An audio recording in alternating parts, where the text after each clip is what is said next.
Guys 37 orders வந்து மெஷின்ல ஒரே smoke என்ன பண்றேன்னு எனக்கு தெரியல. என் கையெல்லாம் வலிக்குது ஸ்டிச்சிங் பண்ணி பண்ணி. நைட் ஷிஃப்ட் பண்ணி டயர்டா இருக்கு. இப்போ நமக்கு ஒரு நியூ பார்ட்னர் தேவை. ஆனா அதுக்கு அக்கவுண்டன்சி ப்ரொசீஜர் எனக்கு தெரியல. அஸ்தாவை கேட்போம். வந்துட்டா. ஓ அஸ்தா வந்துட்டியா? இப்பதான் நாங்க பேசிட்டு இருந்தோம். இப்போ நமக்கு ஒரு புது பார்ட்னர் தேவை. ஓகே. ஆமா, எங்களால மேனேஜே பண்ண முடியாது. அஸ்தா நீ என்ன பண்ண எனக்கு தெரியாது. Admission of the partner accountancy procedure சொல்லித்தா. சரி சரி நான் பாத்துக்கிறேன். சோ ஃபர்ஸ்ட் நம்ம அட்மிஷன் ஆஃப் த பார்ட்னர் என்னன்னு பார்க்க போறோம். அட்மிஷன் ஏன் பண்றாங்க? இப்ப நம்ம கேஸ்ல நம்ம கம்பெனில ஆள் இல்ல, அதனால நம்ம எக்ஸ்ட்ராவா ஒருத்தவங்க ஆட் பண்றதுக்கு அட்மிஷன் பண்றோம். ஆனா வெளி கம்பெனிஸ்ல அட்மிஷன் ஏன் பண்ணுவாங்கன்னா, ஒண்ணு கேபிட்டல், அந்த ஃபர்ம்க்கு இனஃப் கேபிட்டல் இல்லாதனால ஒரு கேபிட்டல் எக்ஸ்ட்ரா வேணும்னால அட்மிட் பண்ணலாம். இல்லாட்டி அந்த நம்ம உள்ள அலோ பண்ற பர்சன் ஒரு நல்ல ரெப்புடேஷன் உள்ளவரா இருக்கலாம். சோ அந்த நம்ம ஃபர்ம்க்கு ஒரு ரெப்புடேஷன் கிடைக்கிறதுனால இன்னொரு பார்ட்னர் ஆட் பண்ணலாம். இதெல்லாம் தான் reasons to admit a new partner to a firm. So அதுக்கப்புறம் இப்போ ஒரு புது பார்ட்னர் நம்ம அட்மிட் பண்றோம்னா கண்டிப்பா ரேஷியோஸ் மாறும். So நம்மளுக்கு ஆல்ரெடி ஒரு ரேஷியோ ஃபாலோ பண்ணிட்டு இருக்கோம், ஓல்ட் ரேஷியோன்னு சொல்லிட்டு. we all have different ratios that we are following. அதே மாதிரி இப்போ புது பார்ட்னர் ஒருத்தர் வரானா நம்ம ரேஷியோஸ் கண்டிப்பா மாறும். நம்ம ரேஷியோல இருந்து ஒரு சில ரேஷியோ சாக்ரிஃபைஸ் பண்றதுக்கு கூட ஆகும்.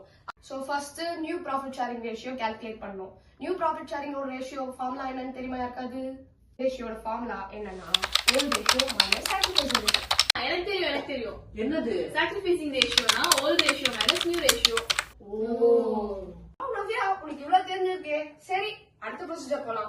அடுத்த ப்ரொசீஜர் குட்வில் கால்குலேஷன். அதான் குட்வில் கால்குலேஷன் தெரியும்ல?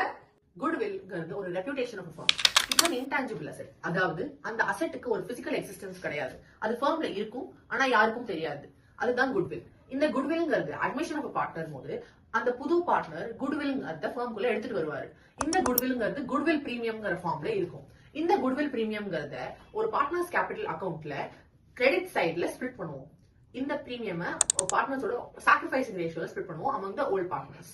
சாக்ரிஃபைசிங் ரேஷியோங்கிறது அவங்களோட ரேஷியோ சாக்ரிஃபைஸ் பண்ணாங்க இல்லையா to admit the new partner, அதுதான் சாக்ரிஃபைசிங் ரேஷியோ. இப்போ existing goodwill of firm already அந்த புக்ஸ்ல இருக்கிற குட்வில்ல டெபிட் சைட்ல பார்ட்னர்ஸ்க்கு old profit sharing ratio split பண்ணுவோம். அதே குட்வில்ல பேலன்ஸ் ஷீட்ல அசெட் சைட்லயுமே காமிப்போம். ஸ்ரதா சூப்பரா பண்ணிட்டேன். சரி, இப்ப அடுத்தது revaluation of assets and liabilities தானே? ஆமா ஆமா, அதுக்கு நம்ம கிருத்திகா தான். ரீவாலுவேஷன் ஆஃப் அசெட்ஸ் அண்ட் லைபிலிட்டிஸா? சரி பாக்குறேன். ஒரு அட்மிஷன் ஆஃப் த பார்ட்னர் இருக்கும்போது ஒரு ரீவாலுவேஷன் அக்கவுண்ட் திறக்கணும். இந்த வேல்யூ ஆஃப் அசெட் ரீவாலுவேஷன் படி அசெட்டை கிரெடிட் பண்ணணும், லைபிலிட்டியை டெபிட் பண்ணணும். பேலன்சிங் ஃபிகர் வந்து ப்ராஃபிட் அண்ட் ரீவாலுவேஷனா வரும், லாஸ் அண்ட் ரீவாலுவேஷனா வரும். அது பார்ட்னர்ஸ் கேபிட்டல்ல ஸ்பிளிட் பண்ணிடுவோம். சோ இப்போ ரீவாலுவேஷன் அக்கவுண்ட் அப்புறமா இப்போ பார்ட்னர்ஸ் கேபிட்டல் அக்கவுண்ட் பார்க்க போறோம். சோ இந்த பார்ட்னர்ஸ் கேபிட்டல் அக்கவுண்ட்ல first by balance brought down, அது வந்து ஓல்ட் பார்ட்னர்ஸோட ஓப்பனிங் பேலன்ஸ். அதுக்கப்புறமா பை கேஷ் வந்து நியூ பார்ட்னர் அவங்க எடுத்துட்டு வர கேபிட்டல். சோ நெக்ஸ்ட் வந்து பிரீமியம் ஃபார் குட்வில், அது வந்து நியூ பார்ட்னர் எடுத்துட்டு வருவாங்க, நம்ம வந்து அது ஓல்ட் பார்ட்னர்ஸ்க்கு பிரிச்சு கொடுத்துருவோம். சோ இப்போ பை ரீவாலுவேஷன் அக்கவுண்ட் அது வந்து நம்ம ரீவாலுவேஷன் அக்கவுண்ட் போட்டிருப்போம். ப்ராஃபிட்னா டெபிட் சைடு வரும், லாஸ்னா கிரெடிட் சைடு வரும். இப்போ வந்து டெபிட் சைடுல வந்ததுனால இப்போ நம்ம வந்து இந்த கிரெடிட் சைடுல போறோம். So இப்போ credit sideல accumulated profits or losses வரும், like general reserve, profit and loss and credit balance எல்லாம் இந்த சைடுல வரும். and அது வந்து old partnersக்கு வந்து old sharing ratioல பண்ணுவாங்க. so இப்போ debit side போறோம். so 2 drawings வந்து old partners பேஜ் கொடுத்துருவோம். அதே மாதிரி 2 revaluation loss, 2 accumulated loss, அதுக்கப்புறமா 2 cash வந்து balancing figure. இது profitனா இங்க வரும், lossனா இந்த சைடு வரும். ஓகே கைஸ், இப்ப admission of the partner procedures எல்லாம் நம்ம பார்த்துட்டோம். இப்ப புது பார்ட்னர் அட்மிட் பண்ணிடலாம். பார்ட்னர் வராங்க. ஹாய், நான் தான் உங்க new partner in Alpha Clothing. உங்களுக்கு ஏதாவது நீட்ஸ் அண்ட் கன்ஸ்ட்ரெயின்ட்ஸ் இருக்கா? நான் வருதுல we do சொல்லுங்க. goodwill pay பண்ண ரெடியா? ரீவாலுவேஷன் வர வரைக்கும் வெயிட் பண்ண ரெடியா? New profit sharing ratio accept பண்ண ரெடியா? Ready ready ready.